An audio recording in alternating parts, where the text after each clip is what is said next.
నీ over action?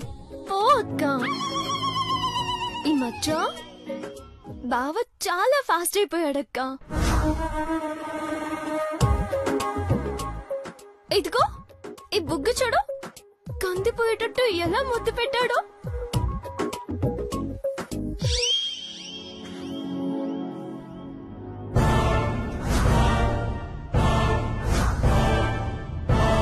అవును, నీకు పెళ్ళైంది కదక్క, నీ పరిస్థితి ఏంటి? సిద్ధు బావ కూడా ఇలాగే రొమాంటిక్ గా ఉంటాడా?